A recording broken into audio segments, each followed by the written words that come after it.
He took everything from me, my dignity, my first love, and even my future. But 20 years later, I made sure he lost everything, and this time he never saw it coming. Hey there, and welcome to what I never thought would become my real-life nightmare.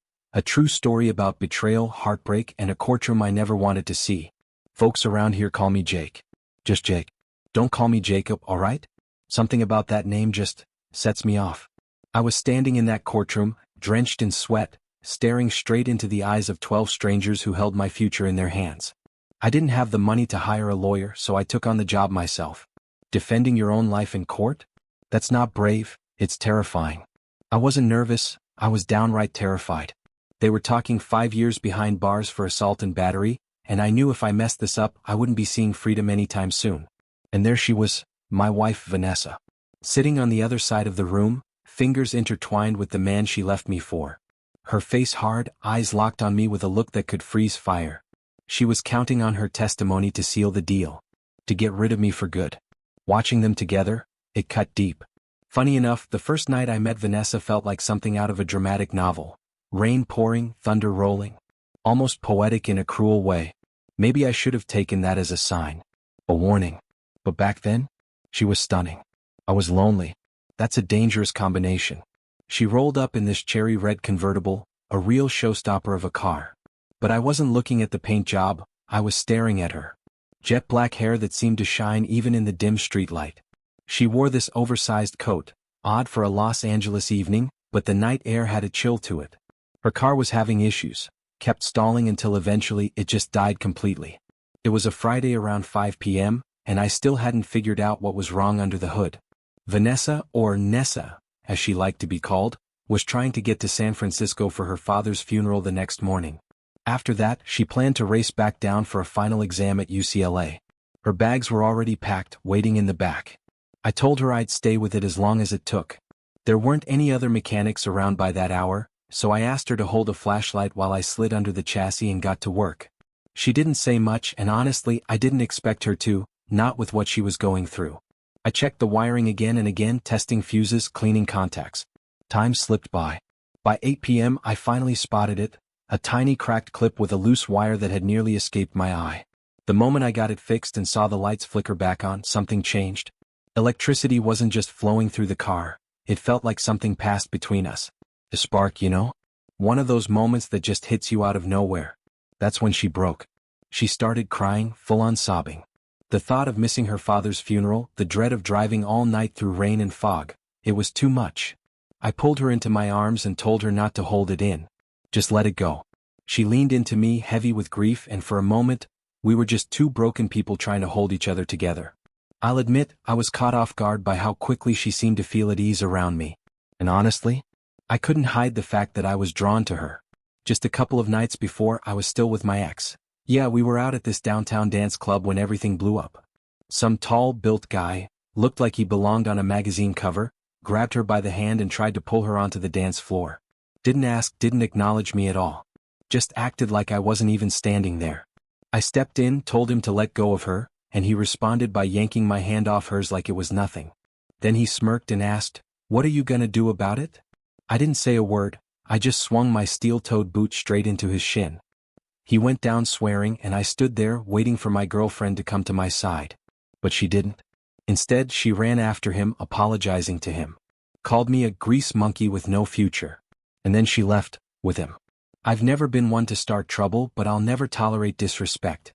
I won't chase conflict, but I sure as anything won't back down from it. That night, I didn't feel like going back to that tiny apartment filled with reminders of her, reminders of us. My first instinct was to hit a bar and drink until I forgot my own name. But somewhere between the anger and the silence of the drive home, I realized something. Maybe this breakup wasn't the end of something, it might have been the start of something else. Something better. And without anyone to answer to, I kept thinking about Nessa. I ran my hand gently through her hair, and in a moment of total spontaneity I told her, "If you can find me a place to crash up in San Francisco, I'll drive you up and back after the funeral." It wasn't well thought out, but if there's a pattern in my life, it's that most of my big decisions have never been. She agreed. When we arrived at her mom's place, the grief in the air was thick. Her mother had an open bottle of scotch sitting on the dining table like it was part of the decor. Nessa pulled 2 glasses from the cabinet and poured us each one. I'm not much of a drinker, never have been, but after that long drive and an even longer day, that one glass hit me like a freight train. I knocked out on the couch not long after. The next morning, somewhere around sunrise, I stirred. Light was trickling through stained glass windows, the rain still tapping against the panes. I was wrapped in a few warm blankets, tucked in like someone actually cared if I was comfortable. That feeling stuck with me. Later at the funeral, I walked beside Nessa and her mother, holding a large umbrella over the both of them as the rain came down steady and cold. Afterward, she pulled me aside and, out of nowhere, told me something personal. Her boss had been flirting with her, ignoring her boundaries, getting bolder with every passing week. She told him off, but he wouldn't stop. It made me respect her even more. I saw her not just as someone beautiful, but someone principled, strong. I offered two options. She could leave that job, or I could have a face-to-face with the guy and help him understand the meaning of respect. She chose the first, walked away from that place the very next day and decided to pursue real estate instead. Turned out she was a natural.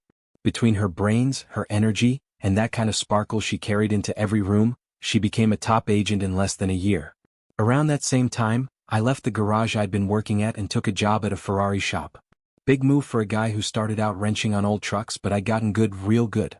Problem was, most of the new hires were these polished, uptown types who didn't know a damn thing about fixing cars. One look at their manicured hands and you'd know they were there for the prestige, not the oil stains. I didn't resent them for it, they were just wired differently. They couldn't understand my world any more than I could understand theirs. I never did get the hang of matching my shirts to my pants. In the end, we helped each other out in our own ways. A funny kind of partnership. Maybe that's what love really is, a balance. Two people covering each other's blind spots. I fixed their cars.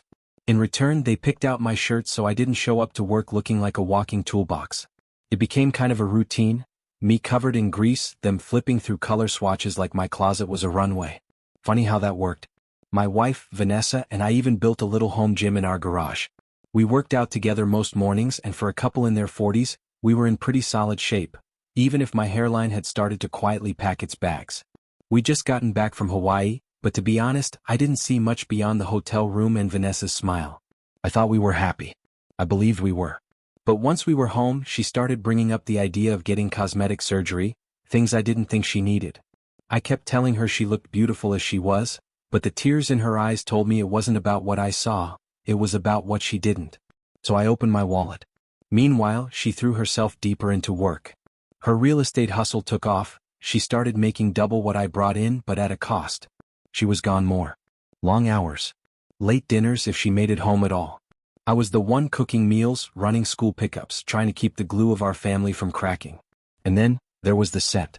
Just faint, lingering in the air after she passed through the room, cologne that wasn't mine. Her phone? Locked up tight. Always on her like it held national secrets. It didn't take long before our daughters started noticing too. They weren't little anymore. They understood. And when I brought up the possibility of a divorce, they begged me, to wait. Just let them graduate, they said. Don't blow everything up before they have a shot at college. I agreed. I made that promise. Put their needs ahead of my heartbreak. And now here I am, sitting in court facing felony charges for assault and battery. I'm Jake Syak, 45 years old, lifelong mechanic, though these days arthritis is making it harder to hold a wrench. I'm not some violent man. But I learned my wife's office was hosting a Christmas party, the same party she forgot to tell me about. So I figured I'd surprise her. Only I was the one who got surprised. Vanessa, 40 years old, master's in psychology, which by the way I paid for, wasn't sipping punch with coworkers. She was wrapped up in the arms of a man half my age. A slick, smooth-talking charmer from her office, probably still wet behind the ears. Now tell me, how is it fair? A young guy like that can walk into a married woman's life, charm her, take what he wants, including the money I spent years working for, and face zero consequences? If we live in a world where that kind of thing goes unchecked, then how is any marriage safe? So yeah, if the charges are true, I didn't just defend my marriage that night. I stood up for every marriage. For the promise we all make, for better or worse. Including those of you sitting in that jury box right now. One older juror, a guy probably in his 60s, raised his hand slightly, nodded toward me and gave a half wink. No wedding ring on his finger. Maybe he understood. Maybe he'd seen what betrayal looks like up close. And then something unexpected happened. One of the women on the jury, her eyes welled up with tears. She started crying. And then came my second witness. My daughter, Steph. She stood up there and told the truth, that her mother had been drifting away from us for years. That she barely sat down for a meal with her own kids anymore. That I had been the one holding our family together while Vanessa was off playing a different role in someone else's life. Truth is, I'd been planning to file for divorce months before any of this made it to court. But I held off, because our daughters, Rachel and Maddie, begged me to wait. They just wanted to get through high school without our mess dragging them down. No matter how badly Vanessa treated us, I kept my word. And that choice. It landed with the jury. I could see it in their eyes. Then something happened that no one in that courtroom was ready for. My daughter Rachel stood up, pointed straight at her mom from the gallery and yelled, "She should be on trial, for stealing our college money." The room went quiet for a heartbeat. Even the judge leaned forward. I asked Vanessa directly, "If not me, how do you plan to pay for our girls' tuition?" She stayed quiet. So I asked again, this time louder, "Is your boyfriend's dream of owning a Porsche more important than our children's future?" That was the moment Maddie stood up, and both of them, through tears and rage, started shouting from the benches, "She's a thief. She stole our future. We never want to see her again." The judge had no choice but to order them removed from the courtroom. But it was too late, the damage was done. Vanessa's face crumpled. Her hands shook. And the jury? They weren't just listening anymore. They were feeling it. Later, the man who wrecked our family, Cody, was called to testify. He sat there smug, thinking he could win the jury with charm. But when I asked about a certain watch on his wrist, he hesitated. A gold Rolex. One I hadn't seen in years. I walked over, unclasped it from his wrist and handed it to the judge. "Your Honor," I said, "I'd like this entered into evidence. Could you read the inscription on the back, please?" The judge lowered her glasses, squinted and read it aloud, "To our grandson, Jake Syak." That hit like a hammer. I turned back to Cody. "When did you take my watch?" He shrugged. "I didn't. Your wife gave it to me." "Oh, so she stole it then?" "I didn't take anything," he said, trying to sound calm. "Then give it back." The judge gave me a look like she didn't need to say out loud what we were all thinking. He was doing a pretty good job making a fool of himself. I leaned in and asked, "How many married women have you been involved with?" He blinked. "None." The assistant DA objected. "Irrelevant." But the judge let me continue. I turned to her and asked, "Your Honor, may I step outside to bring in a few witnesses?" She nodded. When I returned, I brought in 3 women, each with a child in tow. I stood in front of the jury and looked Cody square in the face. "I'm going to ask again. How many married women have you slept with?" He stayed quiet. The DA jumped in again, shouting objections, but the room had shifted. The jury wasn't looking at Cody with sympathy anymore. They were looking at him like the predator he really was. Next, the prosecutor tried to shift gears. He brought in an ER doctor to testify about the injuries I'd supposedly inflicted on Cody during the fight. I waited patiently for cross-examination. "Doctor," I said, "are you married?" "Yes," he replied. "Now that you've heard everything, about the affair, the money, the lies, do you feel sympathy for the victim?" "None whatsoever," he said without missing a beat. The prosecution's final play was to bring in an occupational therapist, claiming Cody was too injured to work and I should be held liable for his lost wages. I couldn't help but feel the irony. A man who spent his time chasing married women now wanted compensation for being punched, after stealing from the wrong one. I turned to the occupational therapist the prosecution brought in and asked, calm as could be, "What kind of injuries are we talking about here?" But before we got too far, the judge paused everything and dismissed the jury for a moment. She wanted to hear the next witness without the gallery present. "Mr. Cochran," I said, "have you and the assistant district attorney ever crossed paths before today?" He didn't hesitate. "Yes. About 3 years ago, I was involved with his wife." I could see the tension build across the room. "Can you tell us what happened?" "He came to my place," Cochran said, steady as ever, "with 2 police officers. And they beat me. Right there in front of him." "Did he say anything while they were doing it?" "He did," Cochran nodded. "This is what homewreckers deserve." Those were his words. "Did you press charges?" "No," he said, voice tightening. "They told me if I did, they'd hit me with a list of bogus charges. Said I could spend 10 years in prison if I spoke up." I turned to the judge and gestured toward the witness stand. "Your witness, counselor." The assistant D didn't even flinch. "No questions," he muttered. I started to call my next witness, his ex-wife. But before I could finish her name, the assistant D rushed to the bench. He was pale, sweating. Whispered something to the judge, who nodded. He didn't want her testimony on the record. So he offered me a deal: plead guilty to disturbing the peace, pay a $500 fine, and all charges for assault and battery would disappear. I looked over at the jury.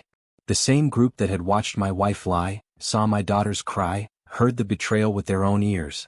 I shook my head. No deal, I said. The truth is on my side. I'll let them decide. The timing couldn't have been worse for the DA's office. It was election week. I remembered watching the news, hearing how the district attorney was trailing in the polls, down by 3 points. The pundits said he'd need a miracle to pull off a win. Then everything flipped. The DA, looking for redemption, called his assistant's ex-wife and assured her that after today, her ex would be out of a job and couldn't touch her. The man turned to a press camera and, with that rehearsed sincerity only politicians can muster, said, "I will never tolerate domestic abuse, or allow anyone accused of it to work in my office." Then he looked right at me. "As for Mr. Syak," he continued, "he won't be so lucky. If there's a next time, I will personally prosecute." "There won't be a next time," I replied, raising my right hand. "You can count on that." Within the week, Vanessa, my now ex-wife, was fired. The district attorney froze all her accounts and assets. She came to me begging for reconciliation. I laughed in her face. Our daughters didn't even give her that much. They cut all ties, refused to take her calls, respond to her messages, or even acknowledge her existence. 2 weeks later, the DA won re-election in a landslide. A week after that, I got a letter, an invitation to meet with him. He thanked me, told me that my trial had reminded voters what real accountability looked like. He said I was the reason he still had a job. That might have been the first time I smiled in a long while. Turned out Vanessa had been forging my signature for years, on documents, withdrawals, everything. But now that her accounts were frozen and her funds seized or returned, she couldn't afford a decent lawyer. After bailing herself out, she ended up with a rookie public defender who didn't even know where to find courtroom 4B. In the end, both she and her boyfriend, Cody, were sentenced to 5 years each. They wrote letters. Every week, Vanessa begged us, me, the girls, to visit, to talk, to hear her out. We never wrote back. We never visited. And honestly, I don't think we ever will. After everything that happened, I wasn't done seeking justice. I filed a lawsuit against my ex-wife's employer for intentional infliction of emotional distress. In my view, they turned a blind eye to what she was doing, enabled it even. They knew and they let it happen anyway. But let me tell you another story. One that starts way before any courtroom. My name is Emil. My full name? Emiliano Zavala. My parents named me after Emiliano Zapata, the revolutionary from Mexico who fought against corruption and stood up for the poor. I'm proud of that name. I carry it like a badge of honor. Call me what you want, an illegal and undocumented worker. It doesn't bother me. I follow the laws of this country and the laws of God. And in my heart, I truly believe I've given more to this community than many who had the privilege of being born here. I came into this world in Tijuana, Mexico. When I was little, I didn't know the weight of what being different meant. But I learned it quick. I still remember one Easter when I was just a kid. There was an egg hunt at a local church event in San Diego. All the kids were laughing and running around the park, scooping up plastic eggs filled with candy. I found one, just one, bright green and shiny, and I was so proud. I was wearing my very first suit. My mom saved up just to buy it for me. Then Clark Davidson, taller, bigger, and white, snatched it out of my hand. Just took it. I told him it was mine and he shoved me hard right into the mud. My brand new suit was ruined. All the other kids laughed. I was ready to fight him despite the size difference. But my father pulled me back, held me by the shoulders, told me to breathe. Clark's parents didn't see it, or maybe they didn't want to. My mother never brought it up to them. We just left. Quietly. But that moment stayed with me. The shame. The humiliation. That sense that I didn't belong. And I promised myself, one day I'd get my dignity back. One day he'd know who I was.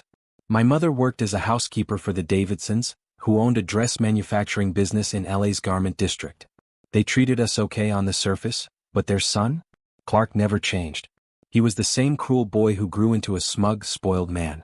He called us names behind our backs and sometimes right to our faces. His parents never corrected him. Never held him accountable. Still, I kept my head down and focused. I graduated high school with honors, but college wasn't in the cards. I just couldn't afford it.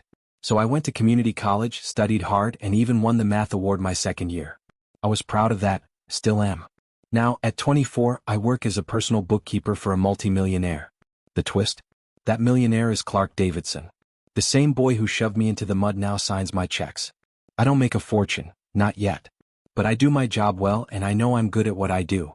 But even so, it's not enough for Maria. Maria is the girl I've loved since high school.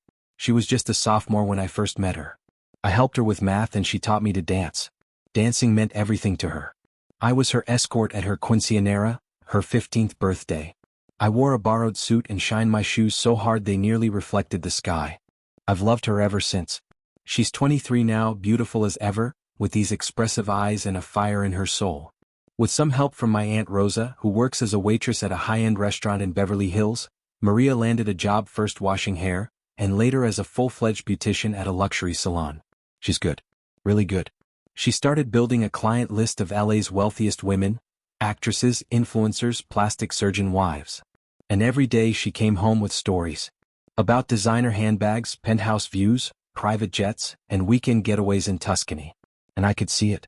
That life started calling to her. She didn't say it outright, but I knew. The way she looked at me started changing. The way she talked about her dreams. She wanted a man who could give her more. I still live by my faith. I still believe in hard work, in loyalty, in keeping the promises you make when no one's watching. I still believe in love. But lately, I'm not sure she does. I never memorized every prayer in the book. I wasn't the kind of guy who knew all the hymns by heart or could recite the rosary without a guide. But I always figured the 10 Commandments were the core of it all. Everything else was just supporting material. What mattered most, in my view, was how you treated people when no one was looking. Maria didn't see it that way. She knew all the prayers, sang all the hymns, and believed that alone made her a better Catholic than me. Like her ticket to heaven had already been stamped, no matter what she did. But when it came to actually living the commandments, treating others with dignity, honesty, kindness, she didn't seem to put much weight on that part. Maybe that's why what happened next didn't surprise me, but it still broke something in me. Clark took an interest in her. From the moment he laid eyes on her at one of his parties, he acted like she was just another possession to acquire. A new car, a piece of art, except this one smiled back. That night, Maria was glowing, dressed beautifully, her hair done just right. She fit into that world of polished surfaces and forced laughter more easily than I ever could. At some point, Clark offered to give her a tour of his mansion. When I tried to step in to dance with her, maybe remind her that I was still standing right there, they both brushed me off. They disappeared upstairs together while the rest of the guests stayed on the first floor, sipping champagne and pretending to be important. When I tried to follow them, 2 security guards blocked me at the stairs, just like that. I wasn't even worth a word. Just a nod and I was done. My mother saw the whole thing. She was working the party, quietly serving drinks in the background like she always had. But I caught her eyes, just for a second, and I could see the same shame I felt written all over her face. Maybe it was the sting of that moment or the emptiness it left behind, but I didn't go home. I didn't head to a bar either. That's not how my family deals with hurt. We eat. I drove to a little delicatessen in Beverly Hills. Place I knew well. One of my aunts had worked there for years and she used to bring home leftovers when we were kids. I developed a taste for matzo ball soup and kosher pickles thanks to her. That night, I sat down alone and ordered the biggest bowl of chicken soup they had. I let it comfort me in a way nothing else could. By the time I finished, I didn't feel better exactly, but I didn't feel broken either. I had another aunt, Rosario, who worked at a nearby Italian restaurant. She did the same, brought home pasta and cannoli in to-go boxes wrapped in brown paper. Our family may not have had money, but we had flavor. We had warmth. We had enough. As for Maria, I didn't love her anymore. Not after what I saw that night. But I wasn't angry at her either. I understood her fear. Poverty has a way of whispering in your ear that you're never enough, that you need to grab onto something or someone just to stay afloat. Clark represented safety, comfort, escape. So no, I wouldn't take my anger out on her. Clark was another story. I'd waited to confront him since I was 7 years old. What was another 3 months? I stayed in my job as his bookkeeper, quiet, measured. I didn't touch a single dollar that wasn't mine. But I stopped protecting him. When bills came in, I didn't personally deliver the memos. I typed them up, dated them, and slipped them into the folders in his office filing cabinet. I even added copies to his computer, clearly labeled easy to find. But Clark? He never looked, never checked a thing. He thought he was untouchable.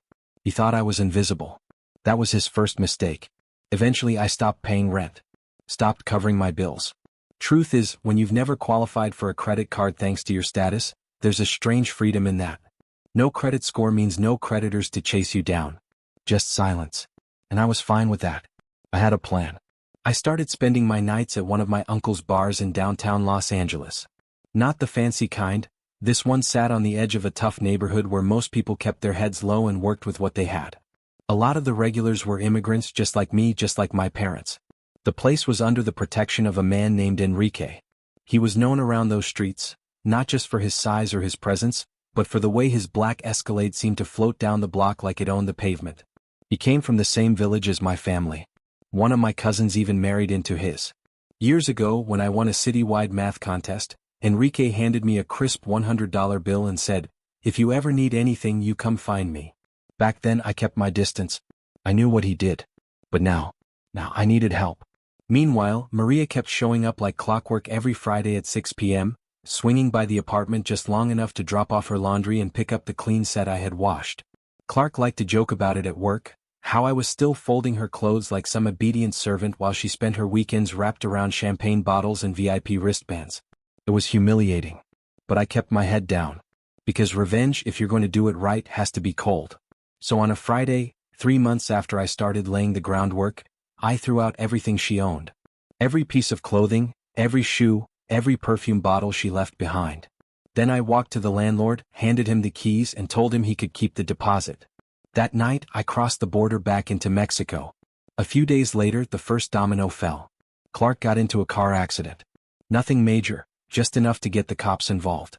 But when he went to hand over his insurance info, he found out something horrifying. He didn't have insurance. His policy had been canceled weeks earlier, for non-payment. But that wasn't even the worst part. Maria, along with 6 other passengers in the car, filed lawsuits. Each one sued him for $500,000. That's $3.5 million total. Their lawyer moved fast, froze Clark's accounts, stopped him from moving a dime. Then the tax agency started circling. Mortgage payments he'd ignored hit all at once. Penalties, fees, letters stamped with red ink and legal threats. Clark went from having a $500,000 cushion to owing more than he could ever crawl out from under. On his last day at work, right before he lost everything, I gave him a call. "Remember pushing me into the mud when we were kids?" I asked. Silence. "Remember stealing Maria? Laughing in my face at the party? Treating my mother like a servant?" Still quiet. "Well," I said, "turns out that little boy you thought was beneath you grew up. And now, thanks to me, you're broke." I waited just long enough to let it sink in. "Still think I'm just a fool?" I asked him again. "Still think I'm just a fool?" He didn't answer. He couldn't. And honestly, that silence was all I needed. After 2 decades of being pushed down, dismissed, and humiliated, I finally felt free.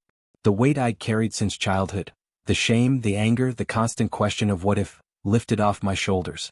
For the first time in my life, I didn't feel like I was chasing anything. I had made peace with it. I didn't need revenge anymore. I had it. And it didn't come with fire or fists, it came with truth. I stayed in Mexico for a few more months. Gave everything time to cool down. Let the dust settle. Then, quietly, I returned to Los Angeles. I reached out to Enrique, not to ask for anything but to offer an idea. I told him there was someone he needed to meet. Her name was Linda. She'd been the one who designed Maria's quinceañera dress all those years ago. Even back then I could tell she was special. Her designs had soul. Now, she was more talented than ever and sharp as a blade when it came to business. She was smart, beautiful, and had a rare sense of style that blended our culture with something bold and new. So I paid her tuition to attend the Fashion Institute. I didn't do it for a favor, I did it because I believed in her. And in return, her clothing line became the highlight of Enrique's boutique. Her designs flew off the shelves. Our partnership made waves not just in the neighborhood but across the city. Linda came from a traditional, church-going family.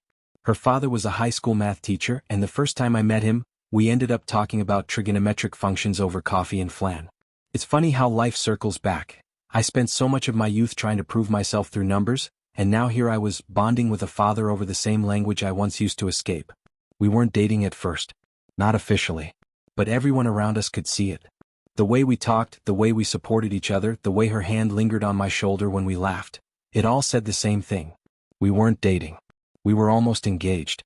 She invited me to Sunday dinner with her family not long after. They welcomed me like I was already one of them. And for the first time in my life, I felt like I belonged.